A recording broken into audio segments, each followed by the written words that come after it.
અરે સાહેબ મને પગમાં દુખે છે.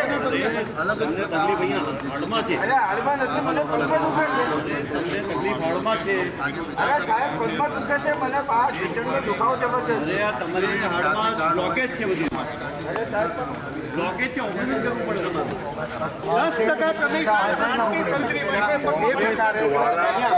વિધાનસભાના જે પગથિયા જે છે પગથિયા પાસે ખ્યાતિ હોસ્પિટલ જે કાંડ થયો છે તે અંતર્ગત વિરોધ પ્રદર્શન જે છે તે કરવામાં આવી રહ્યો છે. આપ જોઈ રહ્યા છો કે પેશન્ટ બનાવવામાં આવ્યા છે અને પેશન્ટ તરીકે કેવી રીતે જે સમગ્ર કાંડ થયો છે તે અંતર્ગત ડૉક્ટરના વેશમાં આવી અને કોંગ્રેસના ધારાસભ્યો જે છે તે વિરોધ પ્રદર્શન કરી રહ્યા છે. કિરીટભાઈ છે આપણી સાથે, તેમની સાથે વાત કરીશું. કિરીટભાઈ, અનોખા લુકમાં આજે વિરોધ પ્રદર્શન કરવા માટે આવ્યા છો. જો જે રીતે ખ્યાતિકાંડ થયો અને રાજ્યની અંદર પ્રધાનમંત્રી જે યોજના ચાલી રહી છે એની અંદર બહુ મોટો ભ્રષ્ટાચાર ચાલી રહ્યો છે. પૂરતી સુવિધાઓ ના હોય એવા હોસ્પિટલોની અંદર આની પરમિશન આપવામાં આવે છે અને આવી હોસ્પિટલો માત્ર પૈસા લેવા માટે, સરકારનો એ યોજનાનો લાભ લેવા માટે ખોટા ઓપરેશનો કરી દે છે અને એના લીધે ગુજરાતના ઘણા બધા લોકોના મૃત્યુ થયા છે. એના માટે ભવિષ્યની અંદર આવું ના થાય અને ગુજરાતની જનતાને, દર્દીઓને સાચી સારવાર થાય એના માટે આજે અમે આ વિરોધ પ્રદર્શન કર્યો છે. શું કહેશો તમે, જે PMJY છે તમે અહીંયા આવ્યા, જે કૌભાંડ થઈ રહ્યું છે એના સૂત્રોચ્ચાર કરી રહ્યા છે, એક ડેમો પણ દર્શાવવામાં આવ્યો છે કે કેવી રીતે દર્દી સાથે જે થઈ રહ્યું છે ને તે બતાવીને તમે વિરોધ કરો છો. આનો કેવી રીતે વિરોધ કરો છો? આટલી ભયંકર ભ્રષ્ટાચારની વૃત્તિ ભાજપની, જેના કારણે ગરીબ દર્દીઓના જીવન સાથે ચેડા કરે. દુખાવો કોઈને ઘૂંટણમાં હોય, પેટમાં હોય અને છતાં એન્જિયોપ્લાસ્ટી, એન્જિયો સર્જરી કરી કાઢે અને આના કારણે લોકોના જીવન ગુમાય. તો અમે માગણી કરીએ CBIની ઇન્કવાયરી મળવી જોઈએ.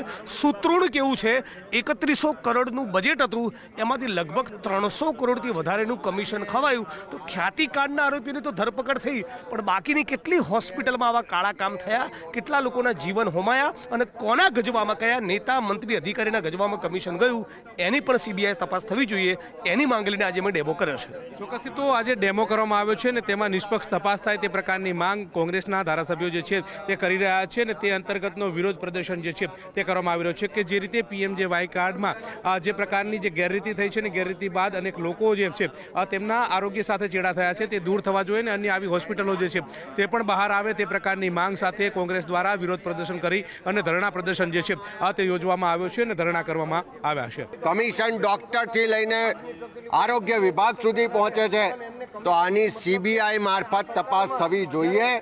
જે રીતે ખ્યાતિકાંડના જે જવાબદાર લોકો પર કાર્યવાહી થઈ એને પણ ફાસ્ટ ટ્રેક કોર્ટમાં કેસ ચલાવી અને ફાંસીની સજા આપવી જોઈએ. ખાસ કરીને આજે વિધાનસભાના સત્રના અંદર આજે અમારા બધા જ ધારાસભ્યોના ખ્યાતિ હોસ્પિટલ મુદ્દે પ્રશ્ન દાખલ થયા છે.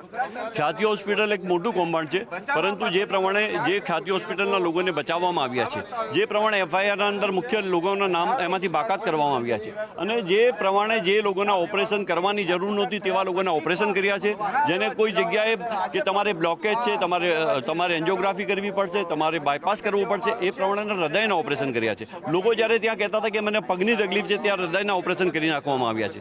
અને વિધાનસભાના અંદર પણ અમે જે પ્રમાણે ગુજરાતના અંદર CCTV, જે પ્રમાણે હોસ્પિટલના અંદર CCTV લગાવી દેવામાં આવ્યા, કે એને હેક કરી દેવામાં આવ્યા અને જે વિદેશમાં મોકલીને જે ગુજરાતની અસ્મિતાને ખરાબ કરવાની કોશિશ કરવામાં આવી છે, તેના માટે એ પ્રશ્નો પણ આજે અમે વિધાનસભાના અંદર ઉપાડવાના છે.